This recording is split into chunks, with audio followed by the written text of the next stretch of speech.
Idaho City is a community of just over 300 people. It is the seat of Boise County and a place where the past looms large over everything. Buildings erected in the 1860s stand still, among them the Idaho World newspaper offices, the old schoolhouse and courthouse, testifying silent to Idaho's city's boom and bust during the gold rush. And up above what is now an airstrip is Boot Hill Cemetery. Still visible on the tombstones are the names of the miners who sought wealth, the men who crossed them and the women who loved them. The saplings are now giant trees. The tombstones they once complimented they now threaten to overwhelm.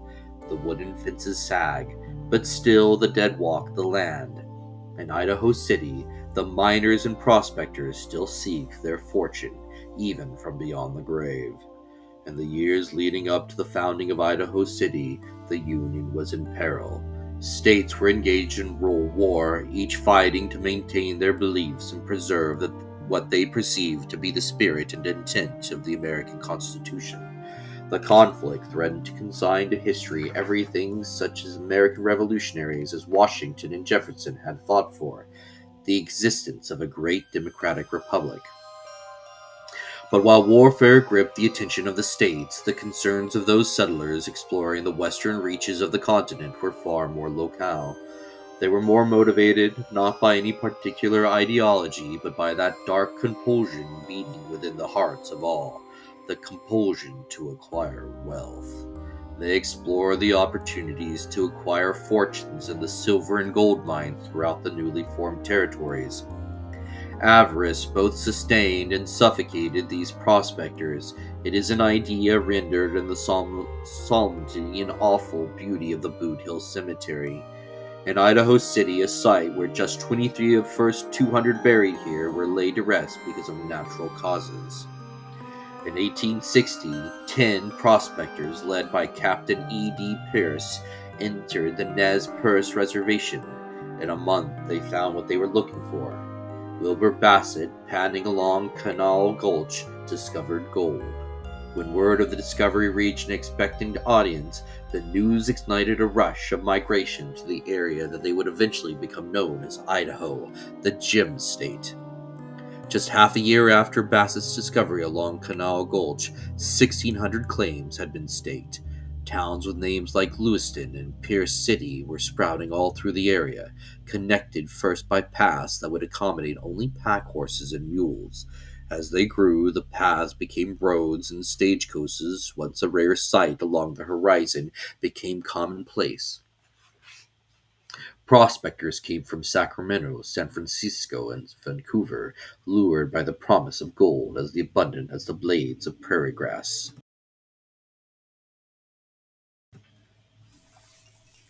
Those who found areas too crowded for their liking set off for less populated regions. Before long, the Florence Basin, where the gold was discovered, was overrun with miners and said to have produced over $600,000 worth of gold, adjusted for inflation, a day. But even that amount was enough to satisfy voracious appetites. It only whetted them. 12 men, led by H. D.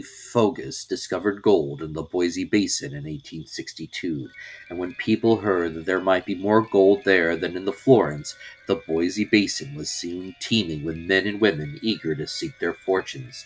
Placerville, Centerville, and Bannock City, these towns developed overnight. The rapid and mass influx of people to the area led to the creation of the Idaho Territory, with Lewiston established at its capital. But while Lewiston may have been the seat of power, everyone knew that the action was in what was once Bannock City, but what is now immortalized as Idaho City.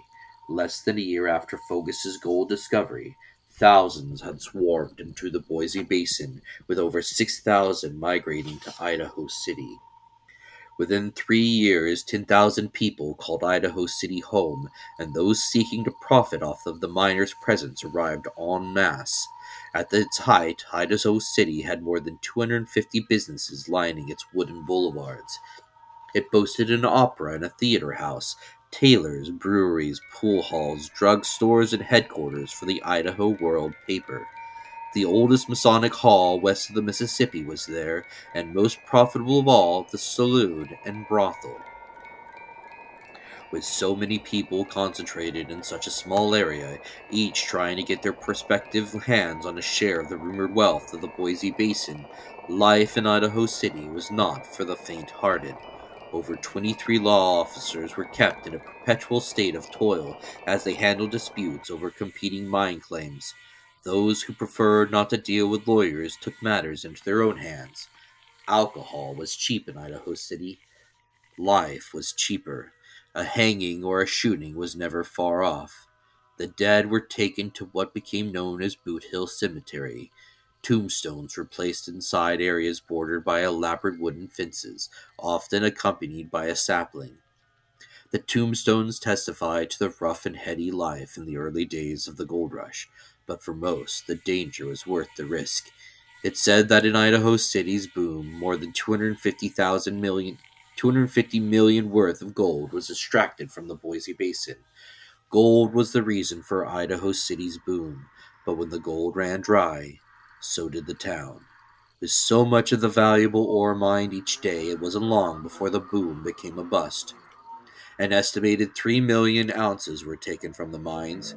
It became harder for prospectors to get their hands on the metal, and the rewards no longer outweighed the investment. Hordes of people abandoned the Boise Basin. Idaho City, once rollicking and rolling, saw its prosperity fade. But a walk through Boot Hill Cemetery reveals that for some, the heady days of the gold rush never ended. People have reported seeing men walking in and around the tombstones garbed in the dress of the late 19th century prospector. Others have heard snatches of conversation in Chinese. These phantom voices are the legacy of the thousands of Chinese who immigrated in the 1860s to work in the laundries, herb houses, restaurants, and gravel bars of Idaho. Apparitions of these settlers can also be seen dressed in traditional Chinese clothing. These various ghosts of Idaho City appeared only to vanish into the air from which they came, now mere shadows of a once booming and bustling community.